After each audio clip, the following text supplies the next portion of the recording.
تو ہم بیٹھے ہیں اس وقت جو محترمہ روزی غریب ابھی ہم نے غریب دیکھی. خیر درود بھیجتے پر محمد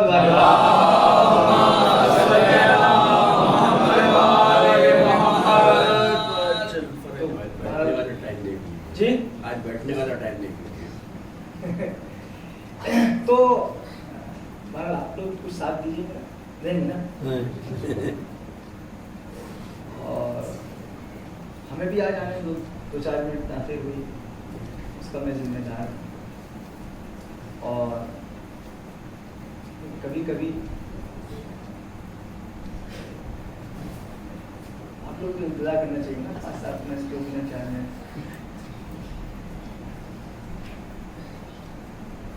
صاحب تو کبھی کبھی آ کے بیٹھ جاتے ہیں 10 منٹ پہلے 20 منٹ پہلے. لیکن کبھی کبھی مجبوری میں ہوا کام آ گیا. ایک منٹ درود بھیجنے پر محمد.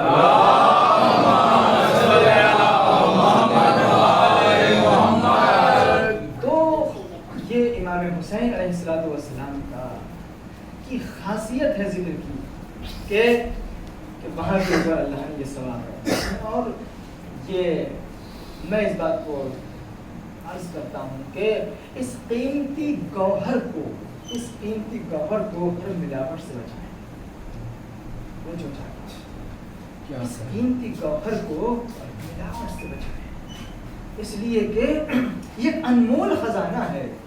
اس لیے کہ یہ ایک بے مثال دولت ہے, بے نظیر دولت ہے. شیطان یہ کوشش کرتا ہے کہ اس گوہر کے اندر کسی طریقے سے ملاوٹ ایجاد کر دے, کسی طریقے سے مکسنگ. اس لیے کہ کسی بھی چیز میں جب مکسنگ ہو جاتی ہے تو اس کی ویلیو میں کمی آ جاتی ہے, اور ہر انسان یہ چاہتا ہے. ہم اپنی زندگیوں میں دیکھیں کہ ہمیں خالص چیز چاہیے, کوئی ملاوٹ والی چیز پسند کرتا ہے. دودھ خریدتے ہیں آپ لوگ, ہم بھی خریدتے ہیں, تو ہم یہی کہتے ہیں بھیا دودھ والے کہ آپ جو لے کے آئیں خالص لائیے. بھلے ہی ہم لاکھ کہتے رہیں, تو آپ لوگ جانتے ہیں ٹھیک ہے, بھلے ہی لاکھ کہتے رہیں, لیکن مطالبہ یہی ہے کہ خالص ہو, کوئی بھی چیز ہو. یہ خادم بھائی ہمارے بیٹھے ہیں, مثال کے طور پر یہ بن جائیں کوئی پروفیسر یا اور ہائی لیول پہ پہنچ جائیں, تو ایم ایل اے بن جائیں, ٹھیک ہے, بڑے نہیں کریں, نہیں اور اوپر بنائیے, سیاسی نہیں بننا. اچھا کوئی کسی رتبے کسی عہدے پر پہنچ جائیں. مثال کے طور پر یہ ہمارے پاس میں روز پڑوس میں رہتے ہیں, کبھی ان کو سلام ولام کبھی کچھ نہ کرتے ہوں, اور ایک دن یہ پہنچ جائیں پوسٹ پہ, تو آپ نے دیکھا بھائی اب تو یہ بڑا ان کو رتبہ مل گیا ہے, تو میں 4-5 کام بیٹھ کے ہوئے ہیں وہ انہیں سے نکلوانے ہیں. تو اب جو ہے یہ جب ہوتا ہے کچھ بن جاتا ہے چبوترے میں 4-5 کرسیاں ڈال کے 8-10 کرسیاں پہ ڈال کر کے لوگ بیٹھتے ہیں, اور بیچ میں بیٹھتے ہیں. تو یہ بیٹھے تھے, مثال ہے ہم ادھر سے گزر رہے تھے, اور ہم نے میں جھک کے سلام دیا, خادم بھائی. خادم بھائی نے اچھا مولانا ہمارے السلام. ہم 4 قدم آگے بڑھے, انہوں نے کونی مار کے کہا دوسرے سے, میں دیکھا یہ 10 سال سے رہتے ہیں ہمارے یہاں, آج تک انہیں سلام یاد نہیں آیا, اور آج انہیں سلام یاد آیا, جھک کے سلام کر رہے ہیں. اور اتفاق سے یہ کہ بدقسمتی ہماری کہ اگلے دن ہم کوئی کام بھی لے کے پہنچ گئے ان کے پاس, تو وہ مہر بھی لگ گئی کہ دیکھا وہ جو سلام تھا نا وہ سمجھ میں آ گیا کس وجہ سے تھا. یہ دیکھیں عزیزان گرامی, تو معلوم یہ ہوا یہ جو ان کا کوہنی مارنا یہ بتا رہا ہے کہ ان کو سلام بھی خالص چاہیے. توجہ چاہتا ہوں, سلام خالص چاہیے. اس سلام کی کوئی ویلیو نہیں کہ جس کے پیچھے کوئی مقصد پوشیدہ ہو.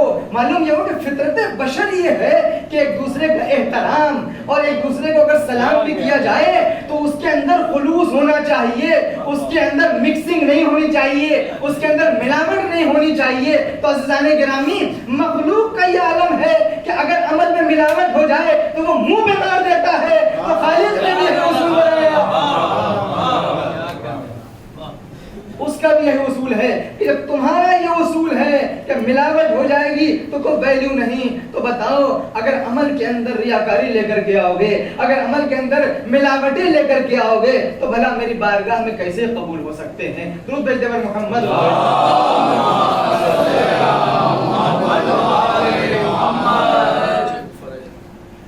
لہذا سیدھی سی بات ہے کہ حملے ہوتے ہیں شیطان کے، خواہشات نفس کے، اور کسی کا نام ہے امتحان. اگر یہ سب رکاوٹیں نہ ہو تو پھر امتحان کس چیز کا؟ اسی میں آپ کو شیطان کو ہرانا، اسی میں خواہشات نفس کو ہرانا، اسی میں اپنی جیت کو آگے لے کے جانا ہے. یہ میری جو گفتگو ہے وہ عزاداری کے سلسلے میں ہے، اس لیے میں اس کے اندر بھی عزیزان گرامی کوشش کریں اسی مجلس اعظم میں پہنچے تو کوشش کریں، اگر ہو جائے تو مثلا وضو کر کے آئیں، اگر ممکن ہو وضو کر کے آئیں. ہر مجلس میں نہیں کر سکتے تو کسی ایک مجلس میں اصول بنا لیں. توجہ چاہتا ہوں اس لیے کہ شیطان بہکاتا ہے، وہاں صبح سے لے کے شام 10 مجلسیں 8 مجلسیں وضو کرتے رہو گے. اس کو ہرانے کے لیے ہمیں پلان کرنا پڑے گا کہ مثال کے طور پر فلاں مجلس جب جائیں گے 10 ہیں، کسی ایک کو جائیں گے تو وضو کر کے جائیں گے. اس لیے کہ رفتہ رفتہ ہی انسان تقوی اور پرہیزگاری کے منزل سے قریب ہوتا ہے. ایک دم سے کوئی کروڑ پتی نہیں بنتا ہے کہ رات کو سے صبح اٹھے تو کروڑ پتی کہیں ہوا ہے. اور جو ایسے خواب دیکھتے ہیں وہ زندگی میں کبھی بن نہیں پاتے ہیں. لہٰذا اگر کسی ٹارگیٹ کو اچیو کرنا ہے تو اسٹیپ بائی اسٹیپ، دھیرے دھیرے. آپ مثال کے طور پر گریجویشن کرتے ہیں تو کیا ایک ہی سال میں کر لیتے ہیں؟ اور کیا ہوتا ہے ایل کے جی نرسری کہاں سے شروع کرتے ہیں پڑھنا؟ دھیمے دھیمے دھیمے دھیمے وہ فرسٹ سیکنڈ تھرڈ فورتھ اس طریقے سے جا کر کے وہ 15 16 17 کتنے سال لگ جائیں کچھ نہیں معلوم. تو ایک ٹارگیٹ کو اچیو کرنے کے لیے ضروری ہے کہ اسٹیپ بائی اسٹیپ ساری منزلوں کو طے کیا جائے. باقاعدہ ایک پروگرام اسکول آپ کو دیتا ہے، اس پروگرام کے تحت آپ ہر سال پڑھائی کرتے ہیں، ہر سبجیکٹ کو ہر سال دھیرے دھیرے اوپر بڑھایا جاتا ہے، اور طالب علم اور اسٹوڈنٹ ڈیلی روٹین میں ہوم ورک کرتا ہے، ڈیلی روٹین اسکول جاتا ہے، ڈیلی روٹین میں وہ بیٹھ کر کے گھر میں پڑھائی کے لیے ٹائم دیتا ہے. تب جا کر کے 15 سال لگے کہاں پہنچنے میں؟ ایک مثال کے طور پر گریجویشن کی ڈگری اور ایک ٹارگیٹ یا ایک مقصد تک رسائی حاصل کرنے میں. اور جب دین کا معاملہ آتا ہے تو ہم یہ سوچتے ہیں کہ جیسے ہی رات کو سوئیں تو صبح کو جب اٹھیں تو سب سے پکے نمازی ہوں، سب سے پکے پرہیزگار ہوں، نہ ہم کبھی اس کے بعد جھوٹ بولیں، نہ ہم اس کے بعد کبھی کوئی غیبت کریں، نہ ہم کبھی کسی کو سدائیں. عزیزان گرامی، یہ شیطانی وسوسہ ہے کہ جو انسان کے دل و دماغ میں ڈالتا ہے اب یہ کام ہو تو سکتا نہیں تم سے، چھوڑو اس کو. توجہ چاہتا ہوں. تو جس طریقے سے دنیاوی ٹارگیٹ کو حاصل کرنے کے لیے ایک پروگرام ہونا ضروری ہے، اسی طریقے سے دینی معلومات اور تقوی اور پرہیزگاری کی منزل تک پہنچنے کے لیے بھی ایک پروگرام ہونا ضروری ہے. توجہ چاہتا ہوں. ضروری ہے کہ انسان ایک پروگرام مرتب کرے. اسی پروگرام کا ایک جز میں نے بتایا کہ انسان ساری نمازوں میں، ساری مجلسوں میں اگر نہیں جا سکتا باوضو ہو کر کے تو کم سے کم کسی ایک میں. جب انسان کوشش کرے گا تو یقین جانے آپ کے دل کو جو سکون ملے گا، آپ کے دل، اس لیے جب آپ نے وضو کیا تو شیطان خود بخود تھوڑا پیچھے ہٹا. اب وہ حملے جو ہیں اس کے آٹومیٹک کم ہو جائیں گے، اس لیے کہ آپ طہارت کے حصار میں آ گئے، طہارت کے حصار میں آ گئے، وہ آٹومیٹک کم ہونے شروع ہو جائیں گے. تو اسی طریقے سے مجلس میں آئے، میں اس لیے مثالیں دے رہا ہوں کیونکہ بغیر مثال کے سمجھ میں نہیں آتی بات. یہ جو 10 دن ہیں، ان دنوں میں مثال کے طور پر آپ کوشش کریں کہ کوئی نہ کوئی ایسا کام میں کروں گا کہ جو میرے کیریکٹر میں تبدیلی کا سبب بنے. طے کر لیں، بہت بڑے بڑے ایک دم سے طے نہ کریں صاحب، بس اس لیے کہ بہت بڑا ایک دم سے طے کریں گے تو وہ ہوگا بزنس فلاپ ہو جائے گا. تو آپ کو دھیرے دھیرے آ رہے ہیں کسی کی 2 چپل ہے سیدھی کر نہ کوئی دیکھ رہا ہے نہ کوئی کچھ پوچھ رہا ہے. یہ نفس کی تربیت ہوگی اس سے کہ آپ نے کسی کی چپل سیدھی کی. قربتاً اللہ سن لیجیے, ہاں قربتاً اللہ, یہ دماغ میں پہلے رہے, قربتاً اللہ, شہرتاً الناس نہیں. آپ اٹھا رہے ہیں, کوئی دیکھ رہا ہے کہ نہیں, ٹھیک ادھر کو دیکھا کہ نہیں, اور جب تک کوئی آنے جاتا تو ہلایا جائے گا, معاملہ گڑبڑ ہو جائے گا. توجہ چاہتا ہوں. قربتاً اس لیے کہ عبادت کسے کہتے ہیں آپ مجھے بتائیے. عبادت ہم سمجھتے ہیں نماز عبادت, نماز عبادت, نماز عبادت, یہ عزاداری عبادت, روزہ عبادت. عبادت کا مطلب کیا ہے عزیزان گرامی؟ آپ نماز پڑھنے کے لیے کھڑے ہوں, یہ کہیں کہ میں نماز پڑھتا ہوں ظہر کی 4 رکعت اس لیے کہ میرے ابا مجھے نہ ڈانٹیں, اللہ ہو جائے گی نماز؟ نہیں. اس کے بعد آپ جو ہے مثال کے طور پر جو ہے الحمد پڑھ رہے ہیں, رکوع بھی کر رہے ہیں اور سجدے بھی کر رہے ہیں, تشہد بھی پڑھ رہے ہیں, قنوت بھی پڑھ رہے ہیں, سلام بھی پڑھ رہے ہیں, خوشبو سے گڑائے ہوئے ہیں, خاک شفا بھی ہے, مسجد بھی ہے, قبلہ رخ بھی ہے, وضو بھی ہے, سب کچھ ہو جائے گی؟ نہیں ہوگی. کیوں بھائی؟ اس لیے کہ نیت ہی ٹھیک نہیں ہے. وہ اگر کوئی یہ نیت کرے کہ میں نماز پڑھتا ہوں مثلا مغرب کی 3 رکعت تاکہ محلے والے مجھے پکا نمازی کہنے لگے, تو نماز نہیں ہوگی. سارے ارکان آپ کر ڈالیے اس لیے کہ نیت ہی ٹھیک نہیں. تو معلوم یہ ہوا بھائی سب کچھ تو کر رہے ہیں آپ, سجدہ بھی ہے, رکوع بھی ہے, تشہد بھی ہے, الحمد بھی ہے, سورہ بھی ہے, سب کچھ ہے, لیکن وہ نیت نہیں ہے جو عمل کو عبادت بنا سکے. توجہ چاہتا ہوں. معلوم یہ ہوا کہ کسی بھی عمل کو عبادت بنانے کے لیے ضروری ہے کہ پہلے نیت خالص ہو. اگر نیت خالص ہوگی تو وہ عمل عبادت قرار پائے گا. عزیزان گرامی یہی حال ہے کہ لوگ سمجھتے ہیں کہ خالی نماز عبادت ہے, روزہ عبادت ہے. نہیں, آپ کو یہ دیکھنا پڑے گا کہ عمل کو جو چیز عبادت بناتی ہے وہ کیا چیز ہے. اگر اس چیز پر دھیان دے دیا تو ہر چیز عبادت ہے, پھر نماز ہی نہیں. آپ جو چپل سیدھی کریں گے یہ بھی عبادت ہے, آپ جو ان کو سلام کریں گے یہ بھی عبادت ہے, آپ جو ان کے احترام میں کھڑے ہو جائیں گے یہ بھی عبادت ہے, کسی کو پانی کا گلاس دے دیں گے یہ بھی عبادت ہے, کسی کو روڈ کراس کرا دیں گے یہ بھی عبادت ہے, کسی غریب کی مدد کر دیں گے یہ بھی عبادت ہے. توجہ چاہتا ہوں. گھر والوں کے لیے پیسہ کمانے کے لیے نکل جائیں گے یہ بھی عبادت ہے. بس میں بیٹھے, رکشا میں بیٹھے, ٹرین میں بیٹھے, ہر چیز عبادت بنے گی اگر آپ نے اس چیز کو سمجھا کہ عمل کو عبادت کیسے بنایا جاتا ہے. لیکن اگر آپ نے اس چیز کو نکال لیا تو نہ نماز عبادت ہے, نہ روزہ عبادت ہے, نہ عزاداری عبادت ہے. توجہ چاہتا ہوں. تو یاد رکھیے اگر نیت میں خلوص اور قربتاً اللہ کا تصور آ جائے تو انسان چاہے مزدوری کرنے چلا جائے, مزدوری عبادت بن جائے گی. عورت گھر کے اندر رہ کے کچن کو سنبھال لے یہ بھی عبادت بن جائے گا. لیکن اگر خلوص رخصت ہو جائے تو چاہے نماز پڑھ لیجئے, چاہے سجدے کر لیجئے, لمبے لمبے رکوع کر لیجئے, بڑی بڑی مجلسیں کر لیجئے, خلوص رخصت ہو گیا تو عبادت رخصت ہو گئی. درود بر محمد.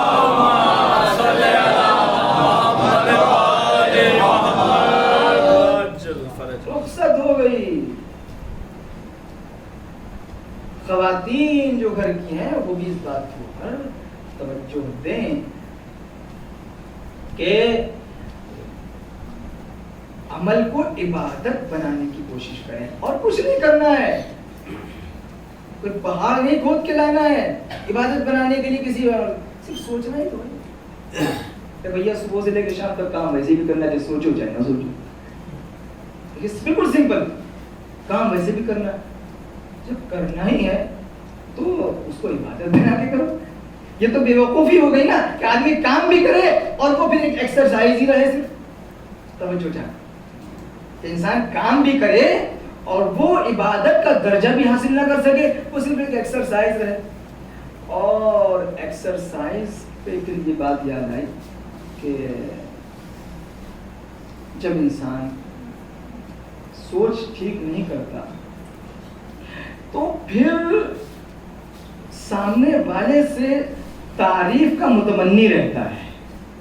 توجہ چاہتا ہوں, یہ بہت بڑی مشکل ہے کہ میں نے بہت اچھی مجلس پڑھی, سمجھا, اور کسی نے سبحان اللہ نہیں کہا تو کیا مصیبت ہے, اتنی اچھی مجلس پڑھ رہا ہوں, کوئی بابا نہیں کر رہا ہے. سمجھ رہے ہیں کیوں؟ اس لیے کہ مجلس میں بابا کے لیے پڑھ رہا ہوں. توجہ چاہتا ہوں کیونکہ مجلس میں سبحان اللہ سننے کے لیے پڑھ رہا ہوں, لیکن اگر نیت بدل دوں, قربتاً اللہ کی نیت کر لوں, تو پھر نہ کسی کے تنقید کی فکر رہے گی, نہ کسی کی تعریف کی فکر رہے گی. توجہ چاہتا ہوں. یہی حال دنیا میں خواتین کے لیے عرض کر رہا تھا کہ کام صبح سے آپ چائے بنانا ہی ہے, کھانا پکانا ہی ہے, انتظام کرنا ہی ہے, بچوں کو تیار کرنا ہی ہے. تو یہ جب کرنا ہی ہے تو سمپل نیت ہی بدل دو. تو لہٰذا جب نیت بدل کے قربتاً اللہ, اب چاہے ساس تعریف کرے چاہے نہ کرے, اب چاہے شوہر تعریف کرے یا نہ کرے, اب محلے والے چاہے اچھا کہیں چاہے برا کہیں, اس لیے کہ اندر سے آپ کو ایک طاقت ملی ہے کہ میں نے جو کام کیے ہیں یہ محلے والوں کے لیے نہیں, شوہر کے لیے نہیں, ساس کے لیے نہیں, سسرال والوں کے لیے. قربتاً اللہ اگر کوئی کچھ نہ بھی دے, کم سے کم میرا مالک تو دیکھ رہا ہے. درود بھیجو محمد.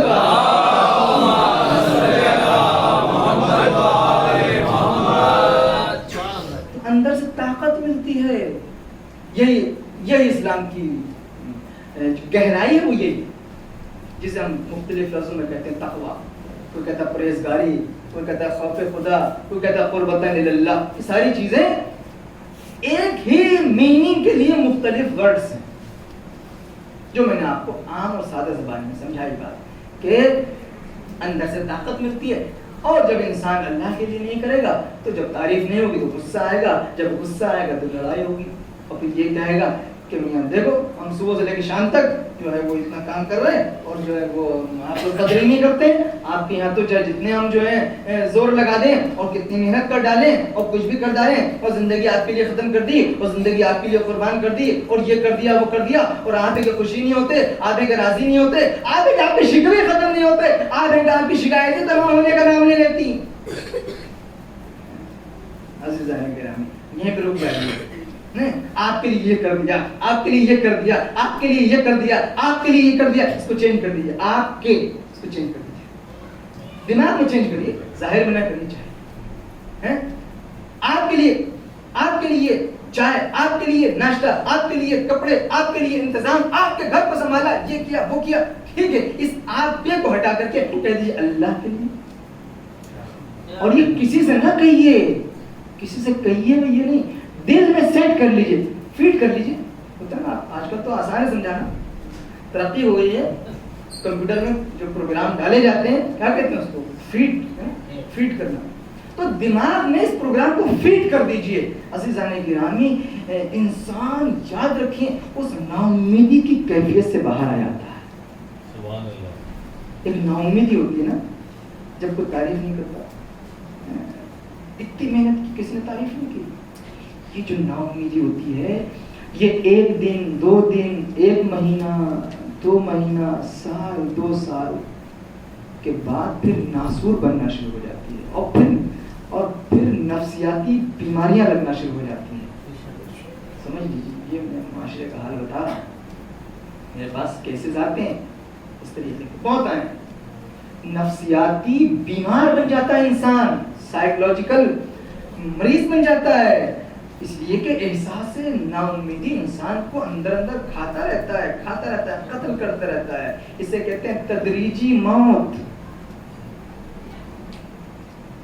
خاموشی سے انسان قتل کر دیتا ہے. اور کتنا آسان علاج اللہ نے بتا دیا, کتنا آسان علاج اللہ نے بتا دیا. پھر ٹھیک ہے,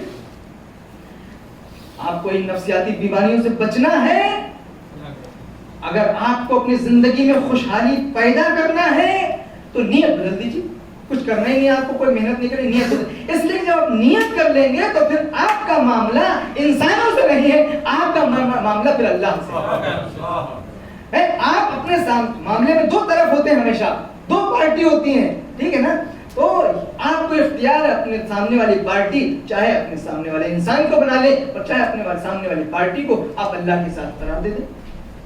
تو جب انسان اللہ کی ذات کو قرار دے گا تو پھر وہ بہت سارے مسائل سے باہر نکل آئے. عزیزان گرامی، بس ایک دو بات اور آپ کی خدمت میں عرض کر دوں اور میں اپنی بات کو سمیٹ رہا ہوں. دیکھیں، امام حسین علیہ السلام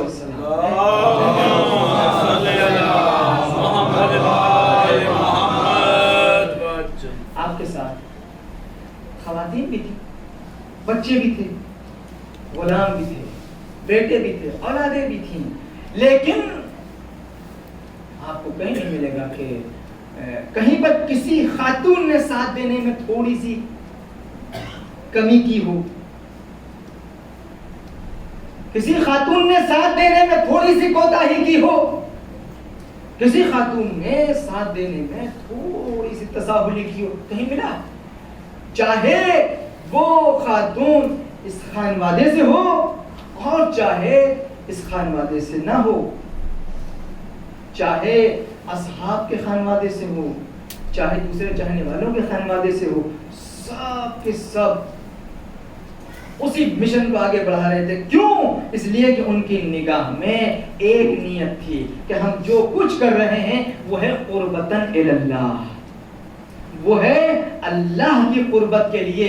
اور جب انسان قربتاً الی اللہ کا تصور کر لیتا ہے تو بڑی سے بڑی مشکلات آسان ہو جاتی ہیں، بڑی سے بڑی مشکلات آسان ہو جاتی ہیں. عزیزان گرامی، میں آپ کی خدمت میں عرض کرتا ہوں جو میں نے جو بات عرض کی تھی اس کے تسلسل سے کہ دیکھیں امام حسین کا جو یہ قیام ہے، اس قیام کے دوران امام نے جا بجا مختلف ارشادات فرمائے ہیں، مختلف خطبے بھی دیے ہیں، جس منزل پر ٹھہرتے تھے خطبے ہیں، اور ہماری جانیں قربان ہو جائیں ان خطبوں میں غور کریں اگر ہم تو ایسے الفاظ ملتے ہیں کہ جو رہتی قیامت تک حسین کی اس تحریک کی حفاظت کر رہے ہیں.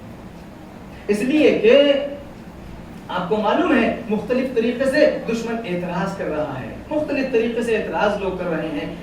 مثلا کبھی یہ کہا جاتا ہے کہ حسین اور حسن دونوں تھے تو امام، لیکن دونوں کے مزاجوں میں بہت فرق تھا. حسن جو تھے وہ سرد مزاج تھے، لہٰذا انہوں نے صلح کر لی، سنا ہوگا آپ نے. اور حسین جو تھے وہ فطرتاً اور طبیعتاً جنگ کی طرف زیادہ مائل تھے، لہٰذا انہوں نے جنگ کر لی. اللہ پر یہ تحریک امام حسین کو قتل کرنے کی سازش ہے، فکر امام حسین کو ختم کرنے کی سازش ہے. لیکن ہماری جانیں قربان ہو جائیں امام حسین کے ارشاد کے اوپر. جب خطبے دیے ہیں جو فرمایا، ایسا محسوس ہوتا ہے کہ آنے والے قیامت تک کے زمانے کو حسین دیکھ رہے تھے. ہر اشکال کا، ہر اعتراض کا جواب انہیں خطبوں میں دے کے چلے گئے. اللہ اکبر. میں نے آپ کی خدمت میں عرض کیا تھا کہ جب مطالبہ بیعت ہوا ہے تو کیا فرمایا ہے کہ میں محسوس کر رہا ہوں اپنے کو بین السلت والذلت، کہ یا تو میں تلوار کھینچ کے مقابلے پر آ جاؤں یا ذلت برداشت کروں.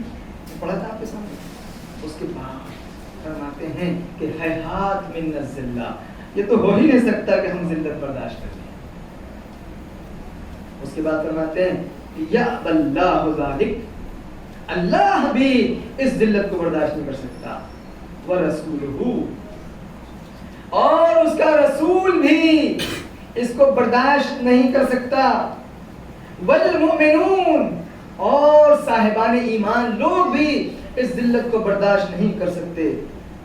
مجھے یہ بتائیے اگر امام اتنا فرما کے چپ ہو جاتے کہ میں محسوس کر رہا ہوں میں دو راہے پر کھڑا ہوں بین السلت والذلہ، یا تو تلوار کھینچ کے سامنے آ جاؤں اور یا اس ذلت کو برداشت کر لوں. ہیہات من الذلہ، یہ ہو نہیں سکتا کہ حسین ذلت برداشت کر لے. یہاں پہ چپ ہو جاتے. بات تو مکمل تھی نا، توجہ چاہتا، بات ختم ہو گئی کہ میں دو راہے پہ کھڑا ہوں، ایک طرف تلوار نکالنا ہے، ایک طرف ذلت برداشت کرنا ہے، اور میں ذلت برداشت نہیں کر سکتا لہٰذا نکل گیا. بات ختم ہو گئی تھی. لیکن امام حسین یہاں رکے نہیں.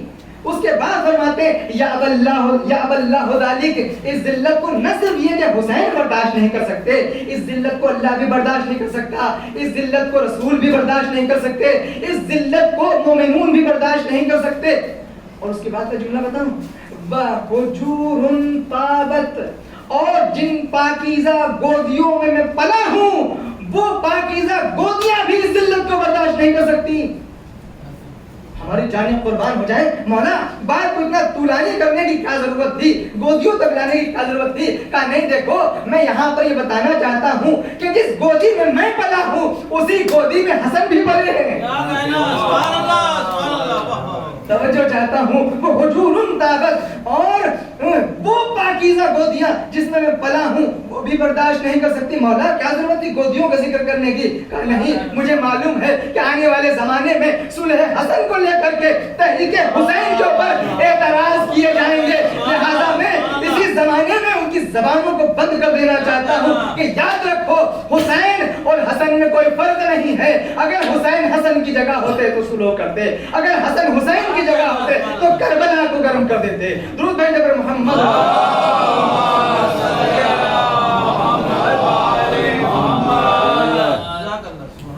عزیزان کرام یہ تو امام نے فرمایا کہ اس کے بعد فرمایا کہ مثلی لا یبالغ مثلا مجھ جیسا اس جیسے کی بیعت نہیں کر سکتا عزیزان کرام یہ تو حسین نے فرمایا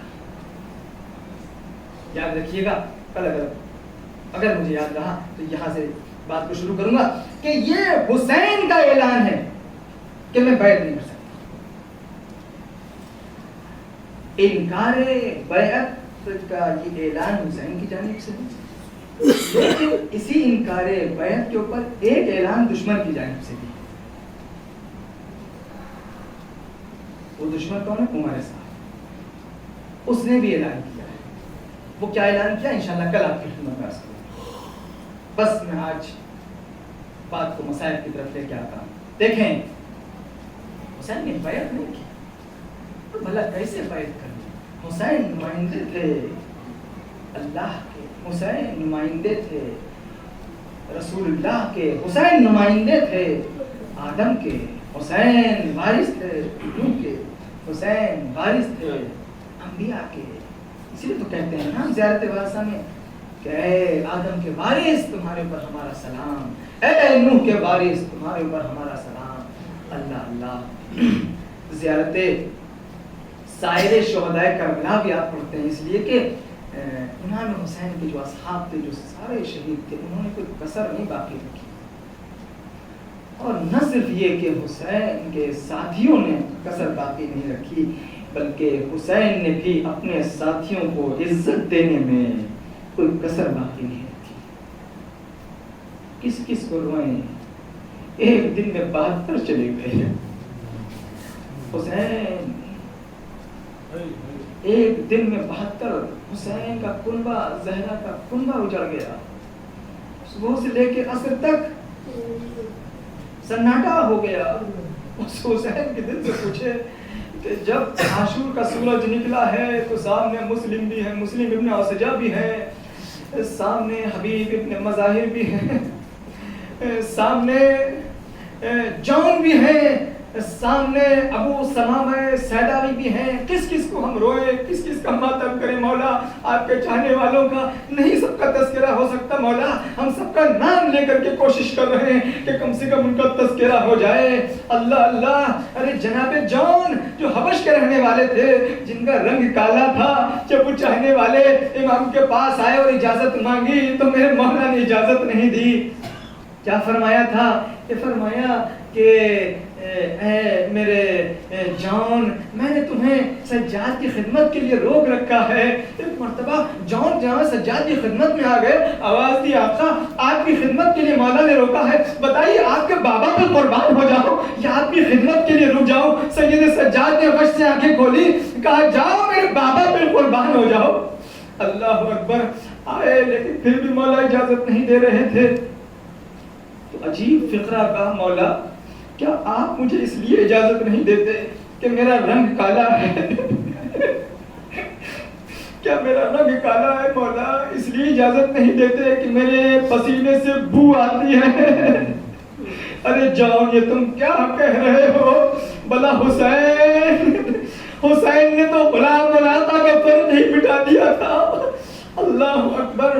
ایک غلام اور ہے, غلام ترکی. ایک دم میں ذکر کر رہا ہوں کیونکہ سب کا ذکر نہیں ہو سکتا. عزادارو آپ سب کو رو چکے ہیں, ان غلاموں کا بھی تذکرہ کر دوں جن کی وفاداری کو حسین نے مثال بنا کے پیش کیا. ایک غلام ہے جو غلام ترکی ہے, عرب کا رہنے والا نہیں ہے, ترکی ہے. وہ آتا ہے, آقا اجازت دے دیجیے, آقا اجازت دے دیجیے. ارے اپنے ان چاہنے والوں کو کیا سمجھ کے امام نے اجازت دی ہے؟ مولا کے ارد گرد چکر لگا رہے تھے. مولا ہم سے دیکھا نہیں جاتا, مولا آپ کا آوازیں کانوں میں آ رہی ہیں. کبھی سکینہ کہتی ہے اللہ تاش اللہ تاش, اور کبھی بیویوں کی آوازیں بھی سکینہ کو بہلانے کے لیے آتی ہیں. اور یہ بچے ہیں جو پیاس سے بلک رہے, مولا سنائی نہیں دے رہا ہے, مولا برداشت نہیں ہو رہا ہے. تاریخ بتاتی ہے کہ اس غلام ترکی کو بھی مولا نے اجازت دی. اور تاریخ نے لکھا کہ یہ متعدد دشمنوں کو واصل جہنم کرتے ہوئے ایک وقت وہ آیا جب زخموں سے چور ہو گئے, اور جب زخموں سے چور ہو گئے اور گھوڑے پر سنبھل نہ سکے تو آواز دی یا مولا ہو ادرکنی, اے مولا اس غلام کی مدد کو آ جائیے. تو ایک مرتبہ تاریخ نے لکھا کہ جب گھوڑے سے گرے ہیں تو یہ چاہنے والا بے ہوش ہو گیا. حسین سرہانے پہنچے, دیکھا چاہنے والا بے ہوش ہے. عزیزو آپ غور فرما رہے ہیں, جب کوئی بے ہوش ہو جاتا ہے تو اسے ہوش میں لانے کے لیے پانی کا چھڑکاؤ کیا جاتا ہے. لیکن ہائے حسین کی بے کسی, حکمت پانی تو نہ تھا. تاریخ نے لکھا کہ رخسار کو رخسار پہ رکھ دیا. ارے کہاں پر زبدے زہرا کا رخسار, کہاں غلام ترکی کا رخسار. آنکھوں سے آنسو بہنا شروع کیے, آنسوؤں کی گرمی سے غلام نے آنکھوں کو کھولا, اپنے رخسار کو کھینچ لیا. آقا ارے غلاموں کے ساتھ یہ برتاؤ کر رہے ہیں, آواز دیا میرے غلام. حسین مجبور تھا, کیا کرے, اگر پانی ہوتا تو پانی سے چھڑکاؤ کرتے, لیکن کیا کروں آنسوؤں کو بہا رہا ہوں. انا للہ و انا الیہ راجعون.